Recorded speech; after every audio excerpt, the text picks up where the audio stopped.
Oke, baik kita mulai ya. Bismillahirrahmanirrahim. Assalamualaikum warahmatullahi wabarakatuh. Alhamdulillah, kita masih diberikan kesempatan untuk tetap sehat ya. Sampai saat ini di tengah kondisi iklim yang berubah-ubah, yang bikin orang banyak yang sakit karena kemarau panjang. Oke. Jadi, dalam mata kuliah pendidikan orang dewasa, ini salah satu materinya adalah tentang media dalam andragogi. Mata kuliah ini merupakan mata kuliah wajib program studi yang diprogram oleh mahasiswa Penyuluh Pertanian semester 3. Baik, jadi walaupun sekarang bukan dalam kondisi pandemi, tapi kita berada di situasi yang tidak memungkinkan untuk kita kuliah offline karena ada pemadaman listrik, jadi tidak bisa pakai Infocus. Kita mau online juga pakai Google Meet, sedang terganggu jaringan internet, jadinya susah untuk diupayakan untuk Google Meet atau Zoom. Jadi saya inisiatif untuk membuat materi ini saja. Baik, kita lanjut ya. Ya, yang pertama definisi media. Jadi media dalam proses belajar mengajar cenderung diartikan sebagai alat-alat grafis, fotografis, atau elektronik untuk menangkap, memproses, dan menyusun kembali informasi visual atau verbal. Nah, dalam pandangan sederhana, banyak orang yang berpendapat bahwa sekalipun berbagai media canggih telah dirancang dengan segala karakteristiknya untuk kebutuhan pembelajaran, tetapi selama instruktur, guru, tutor, atau pengajar tidak berfungsi sebagaimana seharusnya, tidak akan memberikan dampak berarti pada peserta didik. Ya. Jadi memang ada banyak yang mengatakan bahwa pembelajaran itu atau proses belajar mengajar itu sebenarnya tergantung gurunya, seperti itu. Jadi media sendiri juga itu berasal dari bahasa Latin atau medius yang secara harfiah berarti tengah, perantara, atau pengantar. Jadi memang media ini ya hanya sebagai alat gitu. Jadi kayak misalkan nih alat-alat grafis, fotografis, kayak gambar. Ini contohnya misalkan di PPT ini ada gambar. Kemudian ada elektronik, misalkan dimunculkan video gitu ya. Jadi ini salah satu dari media pembelajaran adalah video yang sedang saya buat ini. Jadi kita tidak bisa ketemu langsung, tapi teman-teman mahasiswa bisa memperoleh materi melalui jika mengakses video ini di channel YouTube saya. Nah, kemudian sebenarnya banyak ya definisi media ini untuk dari beberapa ahli. Salah satunya itu tentang menurut Susanto. Di media adalah Suranto. Media adalah suatu sarana yang digunakan untuk menyampaikan pesan dari seorang komunikator kepada komunikan. Jadi misalnya kayak saya ya, saya adalah seorang komunikator dan teman-teman mahasiswa adalah sebagai komunikannya. Nah, sementara itu menurut Sukiman yang dimaksud dengan media adalah segala sesuatu yang dapat digunakan untuk menyalurkan pesan dari pengirim dan penerima sehingga merangsang pikiran, perasaan, perhatian, dan minat serta kemampuan peserta didik. Ya, jadi kalau peserta didik itu sebenarnya identik dengan siswa kayak SD, SMP, SMA. Kalau mahasiswa tidak lagi orang menyebutnya sebagai peserta didik. Oke, kita lanjut. Berikut adalah unsur-unsur media dalam andragogi. Nah, yang pertama, gambar orang itu ya, gambar orang. Nah, itu adalah pengguna. Jadi unsur media sebenarnya ada 3. Pengguna, hardware, dan software. Nah, untuk pengguna, Jadi pengguna media oleh individu itu dapat dilihat dari 3 hal. Jadi media ini kan bisa digunakan oleh individu, ya, bisa digunakan oleh organisasi. Nah, kalau dari segi individu, media ini dapat dilihat dari 3 hal. Yang pertama, jumlah waktu. Jadi hal ini berkaitan dengan frekuensi, intensitas, dan durasi yang digunakan dalam mengakses media tersebut. Misalkan salah satu media itu kan adalah misalkan Instagram, Twitter, apalagi TikTok, ya. Nah, itu kalau individu yang menggunakan itu dilihat frekuensinya berapa lama dia mengakses, intensitasnya berapa kali dalam sehari, misalkan dia harus tengok Instagramnya, seperti itu. Nah, yang kedua, isi media. Jadi memilih media dan cara yang tepat agar pesan yang ingin disampaikan dapat dikomunikasikan dengan baik. Jadi saya misalkan ini tidak mungkin menggunakan TikTok untuk memberikan materi kuliah ini kepada teman-teman, karena TikTok itu hanya menyediakan durasi yang singkat. Jadi yang paling memungkinkan adalah melalui channel YouTube. Nah, berikutnya yang poin ketiga adalah hubungan media dengan individu. Nah, seperti itu. Kemudian media sendiri, ya, berdasarkan jenisnya, media itu terdiri dari 4, media audio, media visual, media audiovisual, dan new media. Nah, seperti itu. Nah, kemudian yang kedua, ya, yang poin kedua adalah hardware. Oke, sorry. Nah, tunggu bentar.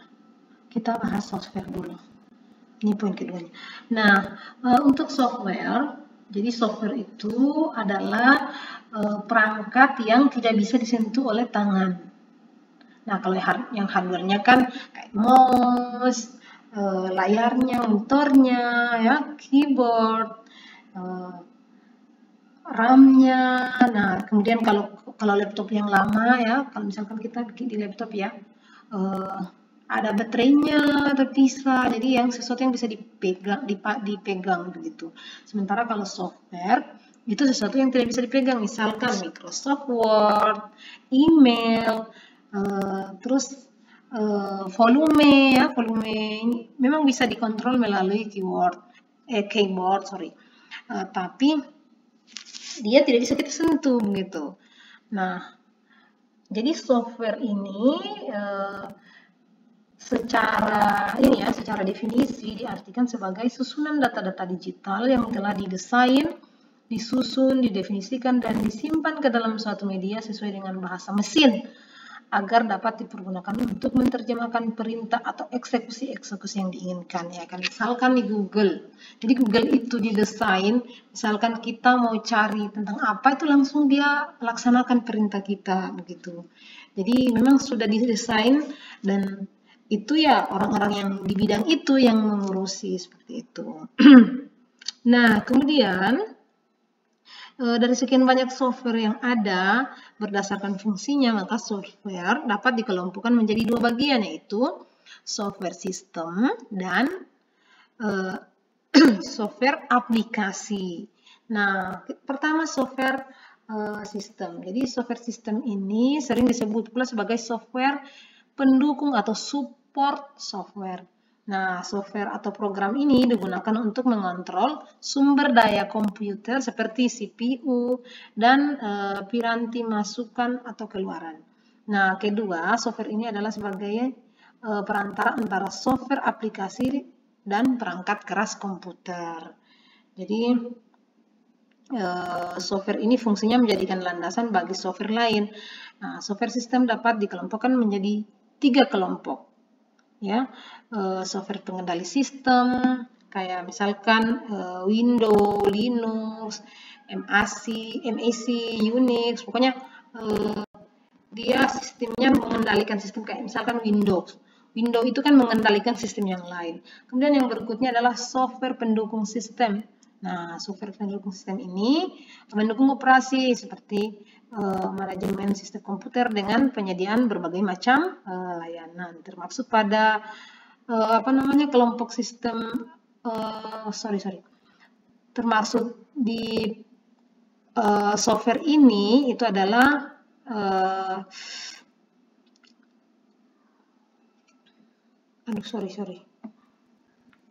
bentar ya, ada yang ini. Sampai mana tadi? Oke, kita lanjutkan, saya sudah lupa. Nah, kemudian yang ketiga adalah software pengembang sistem. Tadi software pendukung sistem ya, yang kedua yang terputus tadi. Kemudian yang ketiga adalah software pengembang sistem. Jadi software ini ditujukan untuk membantu pemakai dalam membuat atau mengembangkan program. Nah, software bahasa pemrograman termasuk dalam kategori ini. Jadi bahasa pemrograman itu identik dengan kalau di fakultas kita yang itu anak RPL itu mereka bahasa pemrograman itu kalau kita lihat layarnya mereka tuh kalau lagi bikin software itu bikin sakit kepala karena perpaduan angka, kode,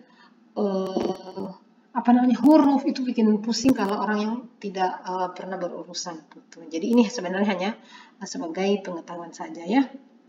Nah, berikutnya kita bahas tentang hardware.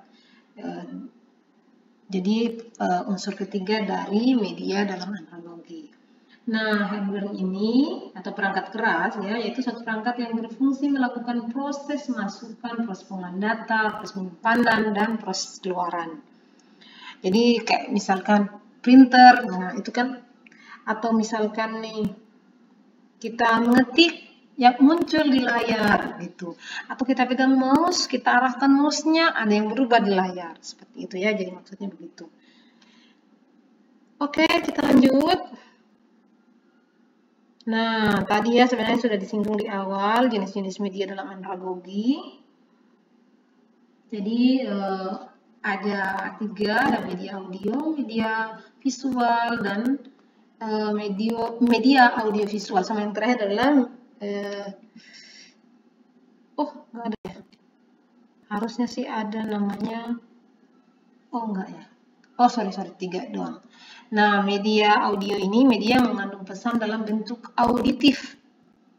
Jadi kayak misalkan kalau di WA sekarang ya, yang kayak voice note, nah itu. Atau kalau menelpon langsung itu namanya media audio. Atau rekaman suara, ya. Nah, seperti itu. Kemudian yang kedua adalah media visual. Nah, media yang hanya mengandalkan indera penglihatan, kayak gambar misalkan poster. Nah, yang seperti itu. Jadi poster itu dia adalah media visual. Misalkan kita bikin poster untuk dikasih ke petani, cara misalkan membuat pupuk PGPR. Nah, itu namanya media visual. Kalau media audiovisual ya kayak yang sekarang misalnya yang saya buat. Jadi ada gambarnya tapi ada juga suara. Namanya itu media audiovisual. Nah, fungsi media dalam andragogi. Jadi memotivasi minat atau tindakan, yang kedua menyajikan informasi, dan yang ketiga memberikan instruksi ya. Jadi 3 fungsi media dalam andragogi. Nah, berikutnya new media. Nah, jadi new media ini sebenarnya dia bagian dari media. New media ini yang tadi yang saya sebut di awal, media-media yang baru muncul ya, dan itu memang tidak ada di teori komunikasi sebelumnya. Nah, new media ini kayak YouTube, Facebook, Twitter, kemudian TikTok ya, jadi dia new media. Jadi new media didefinisikan sebagai adalah media yang menggabungkan antara media konvensional dengan media internet. Jadi media-media baru ini tidak akan bisa difungsikan kalau tidak ada internet. Nah, jadi kemudian dapat dimanipulasi bersifat jaringan, padat, mampat, interaktif, dan tidak memihak. Misalkan orang kulitnya hitam, karena pakai video ada apa namanya itu saya lupa, yang biasa dipakai filter ya, di filter jadi cantik. Kemudian bersifat jaringan, kita akan berteman dengan berbagai macam orang di Facebook, Instagram, TikTok. Nggak tahu sih TikTok bagaimana, saya bukan penggunanya. Kemudian interaktif, kita bisa live, ada yang menyapa ya. Terus yang baru-baru muncul juga ya, bukan baru muncul sih, kita juga orang Indonesia baru mengenal yang kayak Zoom ya. Kita bisa berinteraksi langsung walaupun tidak ketemu, bisa melihat wajah masing-masing. Kemudian memiliki footprint yang luar biasa menjangkau berbagai lapisan ya. Jadi siapa saja yang penting punya Android ya, minimal Android itu bisa.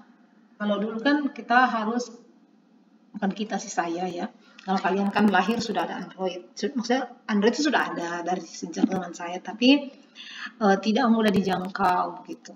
Dulu kami harus ke warnet ya, kalau kerja tugas kalian kan tinggal buka HP. Tapi semakin mudah sebuah media, maka sebenarnya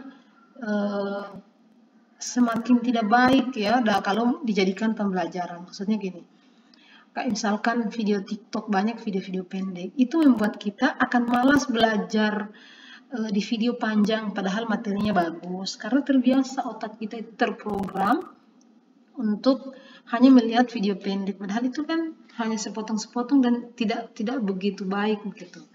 Nah, kemudian yang berikutnya, siapa saja boleh mengemukakan pendapatnya ya.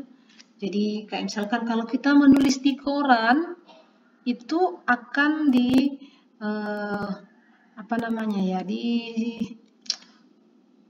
akan diedit oleh pihak koran itu. Tapi kalau di Facebook tidak ada yang bisa mengedit. Hanya biasanya misalkan akan ada standar komunitas ya yang dibuat. Kalau melanggar maka dihapus oleh pihak misalkan Instagram, Facebook, TikTok itu menghapus. Nah, seperti itu kontrolnya. Dulu sih sebenarnya tidak ada kontrol itu, tapi mungkin karena banyak hal berbahaya, dianggap berbahaya, maka media-media baru ini atau media ini melakukan kontrol seperti itu. Kemudian menyebarkan atau publish informasi yang bisa diakses di mana saja, yang penting ada internet. Kemudian dapat berkomunikasi secara langsung, real time, melalui telepon dan unit video processing. Ya, seperti yang saya jelaskan di awal tadi. Oke, itu saja tentang media dalam Android. Nanti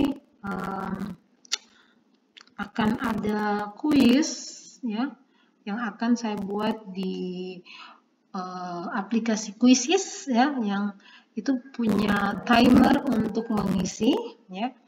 Jadi nanti teman-teman akan mengakses itu dan nilainya akan muncul di akhir teman-teman selesai mengerjakannya. Oke, mungkin itu saja. Mohon maaf karena kita tidak live ya, tidak Zoom, maka tidak ada pertanyaan. Nanti di kelas kita bahas kembali sebelum kita lanjut di materi selanjutnya. Mungkin itu saja. Terima kasih. Assalamualaikum warahmatullahi wabarakatuh.